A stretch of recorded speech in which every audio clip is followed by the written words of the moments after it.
ரூ. 1000 பொருள் வாங்க போய் ரூ. 5000 ஆப்பு வச்சிருவானோங்கிற பயப்பட்ட கதை தான் இது. இது வந்து தீபாவளிக்கு முதல் நாள் பிளாக். நாங்க வந்து மேக்ஜோக்கு ஒரு வாட்ச் வாங்கணும்னு சொன்னேன். அதுக்காக பினிக்ஸ் மார்க்கெட் சிட்டி குர்லா போயிருந்தோம். இதுதான் பினிக்ஸ் மால். சூப்பரா டெக்கரேட் பண்ணி வச்சிருந்தாங்க. இவனுக்கு ஒரு வாட்ச் வாங்கி கொடுக்கலாம் அப்படின்னு சொல்லிட்டு கை 2 மொட்டையா கிடைக்குதே, ஒரு வாட்ச் வாங்கலான்னு போயிருந்தோம். ஆன்லைன்ல நிறைய ஆப்ஷன் அவைலபிளா இருக்கு. ஆனா அத்தானுக்கு பார்த்து வாங்கி கொடுப்போம் இந்த தடவை அப்படின்னு சொல்லிட்டு கூட்டிட்டு போயிருந்தாங்க. இவனும் சுத்தி சுத்தி எல்லா வாட்சையும் பார்த்தா அவனுக்கு ஸ்மார்ட் வாட்ச் தான் வேணும்னு கேட்டான். அதனால நிறைய ஸ்மார்ட் வாட்ச் ஆப்ஷன்லாம் பார்த்துட்டு இருந்தாங்க.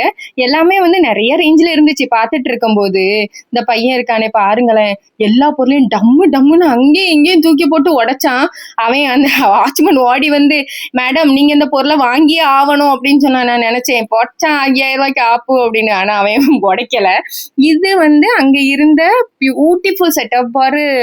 திவாலி சூப்பரா இருந்துச்சு. ஒரு மயிலுக்கு ஃபுல் டெக்கரேஷன் பண்ணி எக்ஸலண்டா வச்சிருந்தாங்க. இதுல லைவ் மியூசிக் ஓடிட்டு இருந்துச்சு.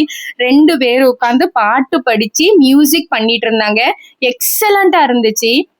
இதுதான் தம்பி வாங்கியிருக்கிற வாட்ச். 1100 வாங்கியிருக்கான் அந்த வாட்ச்.